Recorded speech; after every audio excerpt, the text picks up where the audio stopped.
huu ni mkasa wa kweli kabisa ambao unamhusu mwalimu ambaye alishawahi kutoka kimapenzi na mwanafunzi wake. Ni mwalimu mwenye miaka zaidi ya 40, ambapo kwa lugha nyepesi tunaweza kusema ni mshangazi. Na mwanafunzi ambaye alikuwa akitoka naye kimapenzi alikuwa ni mwanafunzi wa miaka 18. Sasa hii movie ina fundisho kubwa la kutosha. Cha msingi wewe chukua popcorn zako, lakini pia subscribe, like video hii, na kwenye comment section dondosha comment yako, unaangalia hii recap ukiwa wapi.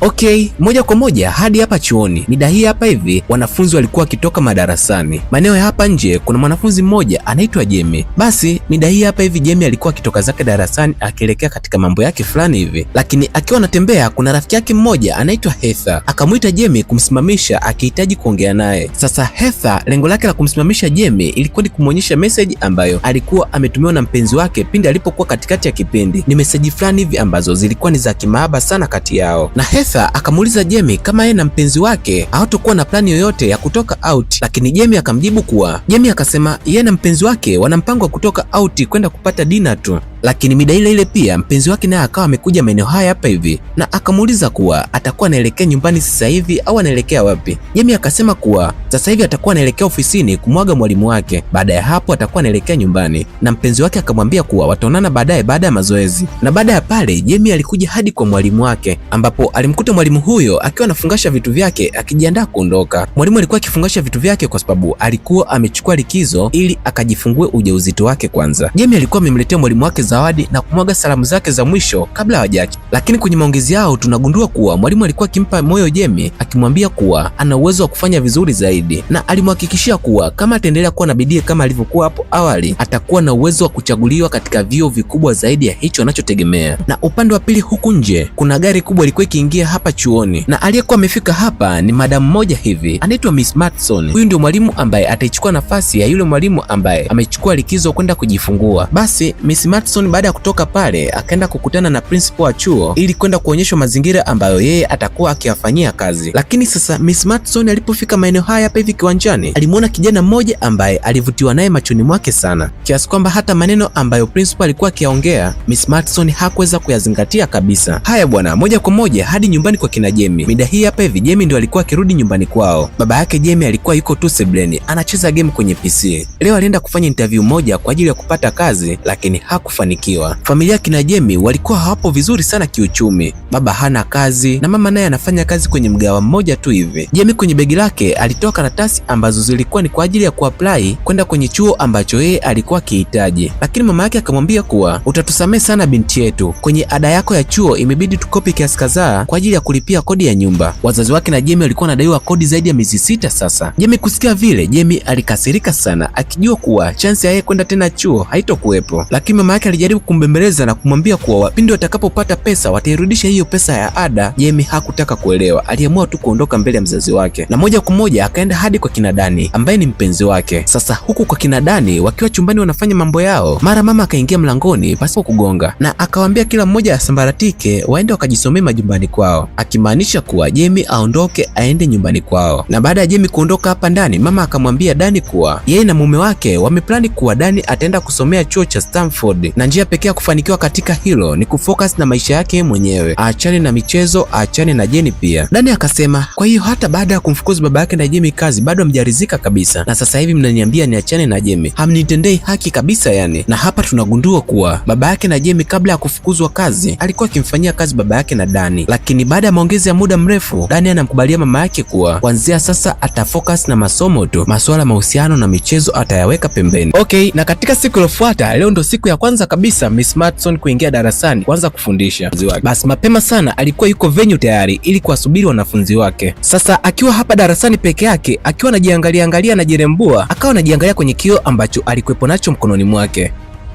Na hapa tunagundua kuwa Miss Matson pindi alipokuwa mdogo alikuwa analelewa na mama wa kambo na alitamkiwa maneno mengi ambayo yalimnyanyasa na pia yalimtesa kiakili. Sasa hizi ni kumbukumbu ambazo zimekuwa zikija kichwani kwa Miss Matson mara kwa mara. Basi bwana, na mida ile ile pia muda wa kipindi kuanza ukawa umefika, hivyo wanafunzi wakawa wanaingia darasani na kisha Miss Matson akajitambulisha kwa wanafunzi wake na kisha akasoma baadhi ya kazi ambazo zilikuwa zimeshaandaliwa na wanafunzi. Na haikuishia pale tu, aliwapatia pia na quiz kabla ya kipindi hicho kuisha. Sasa wanafunzi wote walifanya hiyo quiz kazi na kuisha kukusanya, lakini sasa Dani ndio alikuwa mwanafunzi wa mwisho kuimaliza kazi yake na kwenda kukusanya. Sasa pindi alipokuwa anakwenda kukusanya kazi yake, mara tu baada ya kumkabidhi mwalimu, Dani akiwa anaondoka, madamu alimuita na akahitaji aongee naye kwa muda kidogo. Okay, Dani akakubali, akaja kumsikiliza madam, lakini pindi Dani alipokuwa anaenda kumsikiliza madam, mpenzi wake alikuwa yupo tu mlangoni anamsubiri. Basi madamu akamwambia kuwa atahitaji waonane pindi tu baada ya vipindi kuisha, na Dani akakubali kwa sababu tayari alishaambiwa ni jambo la kumsaidia yeye mwenyewe. Kweli bwana, mida baadaye, baada ya vipindi kuisha, Dani na Miss Madison walikutana na wakapiga pindi, na Dani alifurahi sana yani, kwa sababu huyu ndio mwalimu wa kwanza kumzingatia tofauti na walimu wengine wote ambao wameshawahi kumfundisha Dani. Na pindi lilipoisha, Dani akiwa anataka aondoke, madamu akamwambia kuwa siku ya Alhamisi atakuwa free. Vipi kama Dani ataenda nyumbani kwake ili wakaendelee kujifunza zaidi? Dani akamjibu siku ya Alhamisi yeye na mpenzi wake Jamie tayari walishapanga kutoka. Na haikuishia pale. Baada ya madam kuona kuwa anashindwa kumpata Dani siku ya Alhamisi, akamwomba namba, akamwambia kuwa watakuwa wanajisomea kwa kupitia njia ya simu. Dani akakubali, akamwandikia madam namba yake ya simu kwenye kikaratasi. Huyu madam bwana alikuwa ameshampenda Dani, hivyo alikuwa anafanya kila jitihada zake kuhakikisha kuwa anampata Dani. Wakati huo nikukumbushe kuwa kama unahitaji kutengeneza pesa mtandaoni, hakikisha unaicheki hii video upande wa kulia hapa juu. Ni video yenye maelekezo ya namna ya kutengeneza pesa mtandaoni kwa njia yenye riski ndogo sana. Haya bwana, mida baadaye hivi kweli madam akaanza kumchatisha Dani. Dani akiwa anajisomea zake, anashangaa madam amemtumia message, wakati huo madam yuko anajilamba lipsi tu. Basi bwana, Dani na madam wakaendelea kuchati pale, na katika siku iliyofuata huku chuoni, leo ni siku ambayo madam alikuwa anarudisha mitihani kwa wanafunzi wake. Sasa Jamie alipopokea mtihani wake, anashangaa kaekewa C, matokeo ambayo hajawahi kuyapata kabla Miss Madison hajaja hapa shuleni. Lakini akimwangalia Dani, yeye amefaulu kiasi kwamba hadi madam ameenda kumpongeza. Hii ilimshangaza sana Jamie. Leo imekuwaje? Kwa nini apate C? Na baada ya kipindi kuisha, Jamie akaenda moja kwa moja hadi kwa Miss Madison na akamwambia kuwa yeye hajawahi kupataga C katika somo lolote lile, hivyo anahitaji mwongozo wake kama kuna jitihada au juhudi yoyote ambayo anaweza kuiongeza ili wakati mwingine asifeli tena. Madam Madison akamwambia kuwa yes, kuna jambo unaweza kufanya Jamie. Sikia, kwa sababu kesho ni Alhamisi, nitakupa nafasi ya mwisho. Nitaomba urudie kuandika huu mtihani na mimi nitaupitia na unikabidhi huu mtihani kabla ya siku ya kesho kuisha. Sasa ngoja niwakumbushe kitu hapa. Kama mnakumbuka vizuri, tulimsikia Dani alisema kuwa siku ya Alhamisi yeye na Jamie wana mpango wa kutoka out. Kwa hiyo zumuni la madam kumwambia Jamie kuwa aandike mtihani na mkabidhi siku ya kesho ni katika harakati za kumzuia yeye kutoka out na Dani. Na Jamie akakubali pasipo kujua chochote kile, ataikanseli plani yake ili kurudia mtihani wa madam wake. Sasa Jamie alipotoka pale, akaenda moja kwa moja hadi alipo boyfriend wake, na akaenda akamwambia kuwa hataweza kuhudhuria plani yao kama jinsi walivyokuwa wameplani, na sababu ya kukanseli plani yao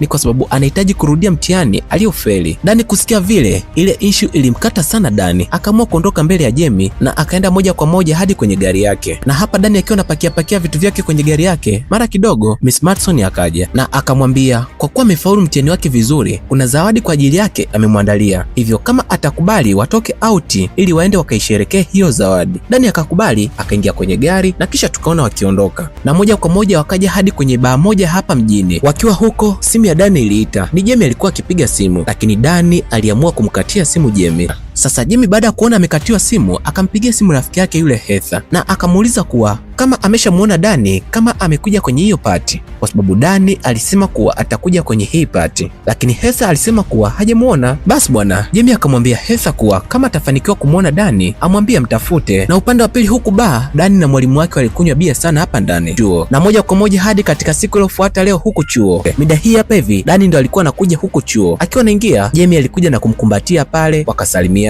Jamie akamuuliza Dani, jana ulikuwa wapi? Mbona nilikuwa nakupigia sana simu hupokei? Dani akajitetea kuwa alienda kwenye pati ya rafiki yake, lakini lile jibu likampa mashaka sana Jamie. Akaanza kuhisi kuna vitu baadhi Dani anamficha. Muda ule ule pia rafiki zake wakawa wamekuja hapa na wakamwambia kuwa leo usiku tena kutakuwa na pati. Je, Dani atakuwepo? Dani akasema kuwa atakuwepo, lakini kwa kuwa Jamie alishaanza kupata wasiwasi, na yeye akasema atakuwepo kwenye hiyo pati. Kweli bwana, ilipofika usiku Dani alifika kwenye pati, na baada ya muda kidogo demu wake naye akaja, wakavutana ndani pale ili kuanza kufanya mambo yao. Sasa wakiwa katikati wanataka wakiwashe, Jamie alikuwa anamzingua sana Dani. Kila Dani akijaribu kufungua zipu ya Jamie, Jamie alikuwa anamzuia. Sasa hizi pigo zilikuwa zinamkata sana Dani, akaamua tu kutoka zake nje, na akiwa hapa nje kwenye simu yake iliingia message, na message hiyo ilikuwa inatoka kwa Miss Madison. Sasa Dani akiangalia asilimia zake, anaona kabisa kwa Miss Madison ndio ana uhakika wa kuichapa. Miss Madison alikuwa amemwandikia Dani message akimuuliza kuwa kama ana ujuzi wowote kuhusiana na magari. Dani akajibu ndio anafahamu. Miss Smartson akamwambia aende nyumbani kwake kwa sababu gari yake imezingua. Chap kwa haraka Dani akaamua kuondoka zake pale na kwenda kwa Miss Smartson. Dani alipofika huko, kitu ambacho alikuta ni cha kutengeneza, alikuta tu ni waya wa betri umekuwa disconnected. Dani akarudishia na kweli gari ikawa imewaka, lakini sasa Dani mikononi mwake alikuwa amechafuka. Madam akamwambia aingie ndani ili ampatie maji kabla ya yeye kuondoka. Dani akaingia ndani kweli. Baada ya kunawa mikono akiwa anajifuta na kitambaa, hapo ndipo maji yalipoloana. Dani na madamu wake walifanya mambo ya ajabu sana hapa ndani. Imagine kijana wa miaka 18 alipita na mshangazi wa miaka 40. Haya bwana, katika siku iliyofuata leo huku chuo, Jamie alirudishiwa mtihani wake tena, lakini bad enough Jamie ameandikiwa amepata C tena. Sasa lile jambo lilimshangaza sana Jamie kiasi kwamba muda wa mapumziko ilibidi aongee na rafiki yake Heather ili kumweleza kinachoendelea kati yake na madam. Ilifika wakati akawa anahisi kwamba labda madam ana kitu ambacho anakifanya ndio maana anamkosesha sana. Na sio hilo tu, siku hizi hata Dani hazungumzi naye kabisa. Yani Dani amekuwa ni muongo, anamficha baadhi ya vitu. Basi akawa ameahidi atafuatilia kwa ukaribu ili kujua kila kitu kinachoendelea. Na kweli mida baada ya kufuatilia, katika moja ya darasa alimkuta Dani na mwalimu wake wakiwa na ukaribu sana. Na haikuishia pale, Dani na mwalimu wake walikwenda kumalizia kukitupa chumbani. Wakati huo Miss Smartson anaendelea kumwahidi Dani kuwa ni lazima atafaulu na lazima atakwenda kwenye chuo chochote kikubwa ambacho yeye anakitaka. Na issue nyingine kuhusiana na Miss Smartson, pindi alipokuwa mdogo aliwahi kumuua mama yake wa kambo, lakini leo hapa kitandani akamdanganya Dani kuwa alijiua mwenyewe. Okay, na katika siku iliyofuata huku chuoni, Dani akiwa kwenye loka lake, Jamie alikuja na akajaribu kumwelezea Dani ugumu anaokutana nao pindi anapofanya kazi na Miss Smartson, lakini Dani alionekana kupotezea na hakutaka kuwa na muda wa kumsikiliza Jamie.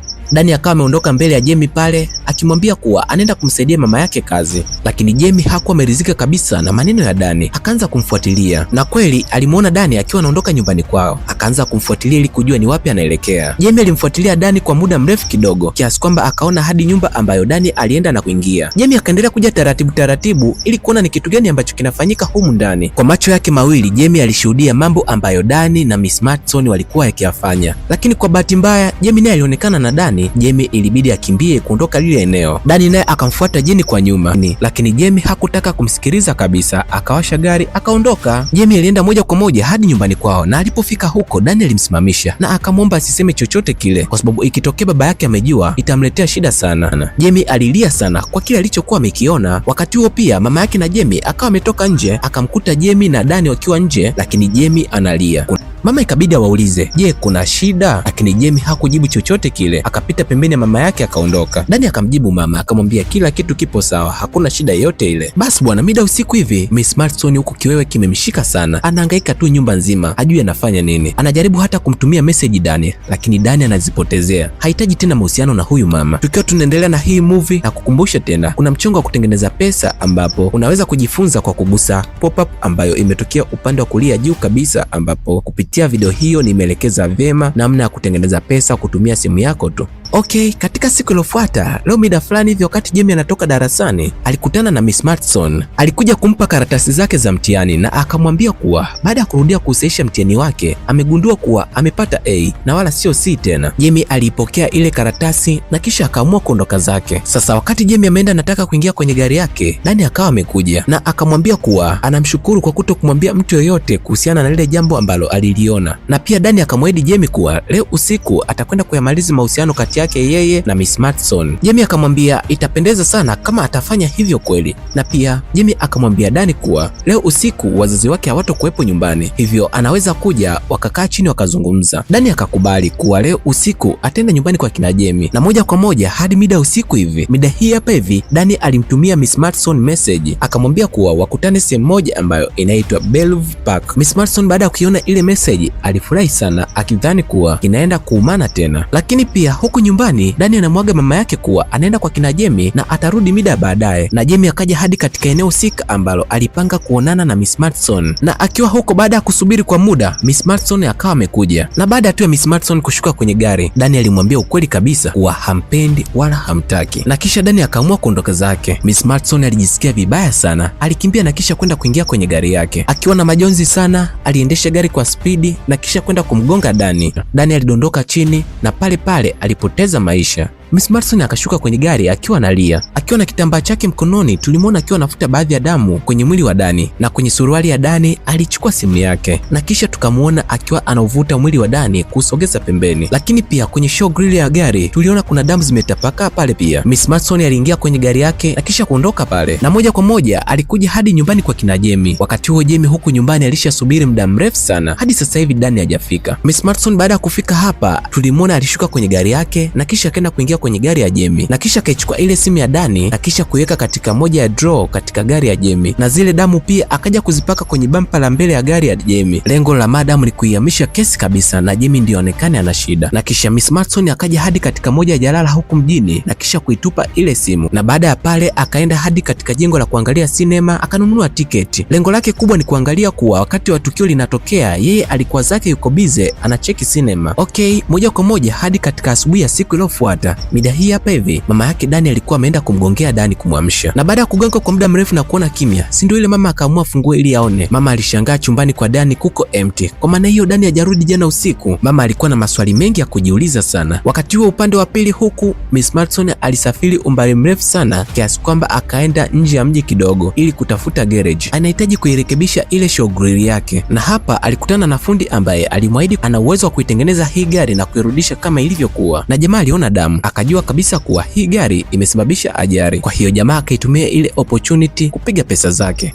Lakini sasa huku kituo cha polisi leo kuna taarifa zimeanza kuzagaa. Kuna mwili wa kijana umeonekana na jina lake anaitwa Dani. Wakati huo huku nyumbani kwa kina Jamie pia, Jamie ameshaanza kupiga simu nyingi sana, lakini simu ya Dani haipatikani kabisa. Na baadaye mida fulani hivi mama akawa amepigiwa simu, na taarifa alizozipokea pale zilikuwa ni taarifa kuhusiana na kifo cha Dani. Na mama kabla ya kumweleza binti yake ilibidi amuite na kumkalisha chini kwanza, na bila kupoteza muda mama akamwambia ukweli binti yake, Dani amefariki. Jamie alihisi mwili kukosa nguvu kabisa, hakutaka kuamini maneno ambayo mama yake alisema. Sio poa yani. Na mida baadaye Jamie na familia yake walienda hadi kituoni. Huku kituoni mama yake na Dani alimlaumu sana Jamie kwa sababu mara ya mwisho Dani alimwaga mama yake kuwa anaenda nyumbani kwa kina Jamie. Jamie akiunganisha doti anaona kabisa hii kesi inaenda kumwangukia yeye kwa sababu hakuna mtu yeyote ambaye anafahamu kuhusiana na issue ya Dani pamoja na Miss Madison. Polisi wakamweka mezani ili kumuhoji. Kwa kuwa kesi ilikuwa ni mbaya, Jamie ikabidi aseme ukweli. Mara ya mwisho walikubaliana kuwa wataonana usiku, lakini kabla ya kuonana usiku Dani alisema pia kuwa ataenda kuvunja mahusiano yake na mpenzi wake wa zamani ambaye ni Miss Madison na ni mwalimu wao pia. Basi baada ya pale askari wakaja moja kwa moja hadi nyumbani kwa Miss Madison, lakini Miss Madison alijitetea vizuri kwa sababu alikuwa ameshajipanga kwa lolote litakalokuja. Kwa hiyo kwa siku ya leo huyu madam akafanikiwa kuwajibu hawa wapelelezi vizuri kabisa yani, kiasi kwamba alionekana yeye hana hatia kabisa. Na walipotoka pale wakaja hadi nyumbani kwa kina Jamie kwa ajili ya kufanya searching. Wapelelezi wengine walisearch ndani ya nyumba na wengine wakasearch ndani ya gari yake, na baada ya wapelelezi kusearch sana walikuta damu kwenye bampa ya gari ya Jamie. Na haikuishia pale, walipoendelea kusearch ndani ya gari walikuta simu ambayo ilionyesha chat ambazo zilionekana zikihusiana kabisa na kifo cha Dani. Kama masiara yani, Jamie akapigwa pingu tayari kupelekwa kituoni. Sio poa yani. Hivyo ndivyo jinsi mambo yalivyokuwa kwa Jamie. Na siku chache mbele wazazi walipambana sana wakihakikisha kuwa wanamwekea binti yao dhamana huku uchunguzi ukiwa unaendelea, lakini pia walimwekea kifaa mguuni ambacho ni kwa ajili ya kumtraki popote pale ambapo atakuwa. Na sio hilo tu, haruhusiwi pia kuondoka nje ya nyumba yao kwa kipindi chote cha uchunguzi. Lakini Jamie aliendelea kuambia wazazi wake kuwa yeye hajahusika kabisa na ana uhakika kwa asilimia nyingi kuwa Miss Madison ndio anahusika katika hili. Okay, na katika siku iliyofuata mapema sana mama yake na Jamie alienda hadi chuoni katika ofisi ya Miss Madison. Alipofika mlangoni alimwona Miss Madison akiwa anajiandaa, na baada ya kuchungulia kuona kuwa ameshinda kwenye kipindi alienda hadi katika draw yake na kisha akachukua funguo ya gari ya Miss Madison na kisha akatoka. Akaenda akaingia ndani ya gari ya Miss Madison na kisha akaanza kusearch kila kitu kimoja kimoja, na baada ya kusearch kwa muda mrefu pasipo kupata chochote, ndani ya gari kulikuwa na Google Map. Alipoisearch ile Google Map aliangalia location yake mara ya mwisho huyu Miss Madison kwenda. Basi bwana, mama Jamie baada ya kuona ile location ikabidi aende hadi huko ambapo Miss Madison mara ya mwisho alienda, na huko alikutana na yule mshikaji ambaye alimtengenezea Miss Madison gari yake. Mama alijitahidi kumwelezea akihitaji kumwokoa binti yake asiende pale jela, lakini mshikaji alimkataa kabisa, yani hakumpa msaada wowote. Lakini baada tu ya mshikaji kuondoka, kuna dada mmoja alikuwa pembeni, ni kama saidia fundi tu. Huyu dada aliona tukio zima, ile siku ambayo Miss Madison aliileta gari yake hapa. Huyu dada akaja kumwambia mama Jamie ukweli wote, lakini anaogopa kuongea mbele ya polisi kwa sababu na yeye anaweza akahusishwa kwenye hii kesi, na istoshe na yeye ana watoto kabisa. Sasa upande wa pili huku, Miss Madison jioni akiwa anatafuta funguo yake ya gari, alipoenda kwenye gari yake alishangaa kuukuta ufunguo ndani ya gari. Akaanza kupata wasiwasi kuwa kuna mtu anampeleleza, lakini pia haikuishia pale. Alipoingia ndani ya gari, kwenye ile GPS yake aliona kuwa kuna mtu aliifungua pale, yani ndio Miss Madison alihisi kuchanganyikiwa kabisa, yani alijua kabisa kuwa kuna ushahidi ambao bado yeye hajafuta na hii ingeweza kumletea shida. Okay, mida usiku hivi, wazazi wa Jamie wakiwa wanashauriana wafanye nini, Jamie alinyatia hadi kwenye pochi ya mama yake na kisha akaichukua simu ya mama yake pia, na kisha akaamua kuondoka hapa nyumbani pasipo kumtaarifu mtu yeyote. Moja kwa moja akaenda hadi nyumbani kwa Miss Madison, lakini kabla hajaingia ndani aliiseti ile simu iwe na rekodi mazungumzo pindi atakapoingia ndani, na kisha akaiweka mfukoni, na moja kwa moja akaenda na kuingia hadi ndani nyumbani kwa Miss Madison. Lakini Miss Madison aligundua mapema sana kuwa Jamie anamrekodi. Aliichukua ile simu na kuikanyaga, kuivunja kioo kabisa. Lakini nikukumbushe kitu, kile kifaa ambacho Jamie amekivaa mguuni huwa anafuatiliwa kila baada ya dakika 10 kila eneo atakapokuwa. Basi bwana, pale ndani ugomvi ukainuka kati ya Miss Madison na Jamie. Uliinuka ugomvi mkubwa kiasi kwamba hadi walishikiana visu, na kadri ugomvi ulivyozidi kuwa pale ndani, Miss Madison alijikuta anajisahau na kisha kuanza kuongea ukweli wote, na kwa bahati nzuri wapelelezi walikuwa wapo karibu na wakaja kumsaidia Jamie, na mwisho wa movie tunamwona Miss Madison akiwa anakamatwa kupelekwa jela, na hapo ndo unakuwa mwisho wa hii kazi. Hebu niambie kwenye comment section unaangalia hii recap ukiwa wapi, lakini pia usisahau kusubscribe, kulike video hii na kushare kwa mshikaji wako.